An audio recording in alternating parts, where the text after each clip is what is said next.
You know what's interesting? Most people spend years trying to fix toxic relationships when they could solve the problem in a single afternoon. Today, I'm showing you 5 things you do just once that create permanent boundaries toxic people can't cross. Let's get into it. Number 1, stop explaining yourself. Here's what nobody tells you about toxic people. They don't actually want to understand you. They want content for their next argument. Every time you justify your choices or defend your decisions, you're handing them ammunition they'll use against you later. Think about the last time you tried explaining why you couldn't attend an event or why something upset you. What happened? They twisted your words. They found holes in your logic. They made you feel like your valid reasons weren't good enough. The shift happens when you make one decision. I will no longer justify my boundaries to people who don't respect them. Next time someone demands an explanation, you say this: I've made my decision. That's it. No because, no backstory, no justification. The toxic person will push back harder at first. They'll call you cold or unreasonable. This is proof you're doing it right. Healthy people accept boundaries without needing a dissertation on why they exist. You only need to do this once per person. Once they realize you're not playing the explanation game anymore, they either respect your boundaries or remove themselves. Either way, you win. Number 2, document everything in writing. Toxic people rely on your faulty memory. They'll say something cruel, then weeks later claim they never said it. They'll make promises they have no intention of keeping, then act shocked when you bring it up. They gaslight you into questioning your own reality because they know verbal agreements dissolve in the space between words and memory. So here's what you do once. Start a paper trail. Not for every single interaction in your life, but specifically with people who've already shown you they can't be trusted with the truth. Someone makes a promise. Send a text confirming what they said. Hey, just to make sure I understood correctly, you're saying you'll have that money back to me by Friday, right? Someone says something hurtful, then denies it. You have the receipts. Someone tries to rewrite history about what actually happened. Your documentation doesn't lie. This isn't about being paranoid or distrustful of everyone. This is about protecting yourself from people who've already proven they'll distort reality to avoid accountability. The moment you start documenting, something shifts. Toxic people can sense when they can't manipulate the narrative anymore. They can't operate in transparency. Lies need darkness to survive. Many toxic people will simply stop engaging with you once they realize you're keeping records. Others will complain that you don't trust them, that you're being controlling, that you're creating unnecessary drama. Let them complain. Your sanity is worth more than their comfort. Number 3, remove them from your future plans. Here's where most people mess up. They set a boundary, they start protecting themselves, but they keep the toxic person in their mental picture of the future. They think, once they change, or maybe next year, or if they just understood me better. This single action changes everything. Remove them from your future, completely right now, not from your past. You can't change that. Not even from your present if circumstances require some contact, but from your future. Stop casting them in roles they'll never fill. Stop imagining the apology that's never coming. Stop picturing the version of them that understands you. Stop planning conversations where they finally get it. Stop saving space for a relationship that doesn't exist outside your hope. You do this once, in your mind. In a moment of clarity, you look at the relationship as it actually is, not as you wish it were, and you decide, I'm building a future without this person in it. Not because you hate them, not even because they're a bad person. Simply because the relationship is toxic and you deserve better. What's wild is how much mental energy this frees up. You don't realize how much processing power you've been using on someone until you stop.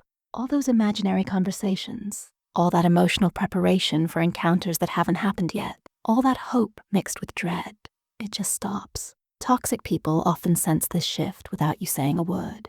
The energy changes. You stop chasing reconciliation. You stop trying to make things work. You become neutral, and nothing terrifies a toxic person more than your indifference. Number 4, say no without offering alternatives. This is subtle but powerful. When a toxic person asks you for something you don't want to give, most people say no but then soften the blow with alternatives. I can't help you move on Saturday, but maybe I could help on Sunday. Or, I can't lend you money, but I could help you budget. Here's what that does. It tells them the door is still open. It tells them if they just push a little harder or come back at a different angle, they'll get what they want. It teaches them your no isn't really a no. It's a negotiation. The one-time action, practice the complete number. No, I can't do that. Period. No alternatives. No compromises, no explanations about what you could do instead.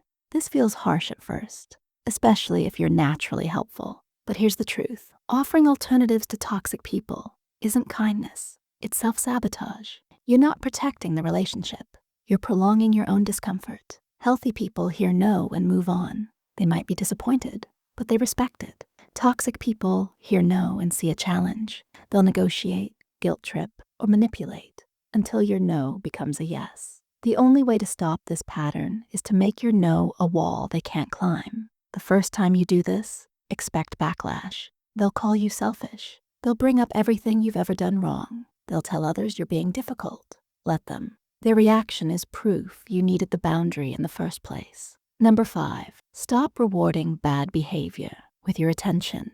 This is the one that makes toxic people disappear faster than anything else. Toxic people thrive on attention, positive or negative, doesn't matter. When they insult you and you defend yourself, that's attention. When they create drama and you try to fix it, that's attention. When they play victim and you comfort them, that's attention. Every single response you give is food for their behavior. So here's what you do once. Decide which behaviors get 0 response from you. Not a small response, not a delayed response. 0. They send a manipulative text, no response. They try to start an argument, you leave the room without engaging. They spread rumors about you, you don't dignify it with a reaction. They attempt to provoke you in front of others, you remain completely neutral. This is called extinction in psychology. When a behavior stops producing the desired result, it eventually stops happening. But here's the catch. Before it gets better, it gets worse, much worse. They'll escalate. They'll try bigger provocations. They'll involve other people. They'll create emergencies. This is called an extinction burst, and it's actually a sign the technique is working. You have to outlast the burst. The moment you respond to the escalation, you've taught them that all they need to do is push harder. But if you maintain 0 response, the behavior eventually dies because it's not getting fed anymore. Most toxic people will simply leave your life when they realize you're no longer a source of attention. Some will have one final explosion before they go. A few will actually change their behavior, though this is rare. But all of them will stop treating you the way they used to, because the old patterns don't work anymore. These 5 actions aren't about changing the toxic person. They're about changing the environment around them. You're removing the conditions that allow toxicity to thrive. What would your life look like 6 months from now if you did these 5 things today? Not perfectly, just with the 1 or 2 people draining you the most right now. If this resonated with you, hit that subscribe button and smash that like button if you're ready to stop tolerating toxicity. Drop a comment telling me which action you're committing to trying first. Is it number 1, stopping the explanations? Number 5, removing your attention? Let me know, because your answer might help someone else. Remember, toxic people don't disappear because you convince them to leave. They disappear because you stop giving them a place to stay.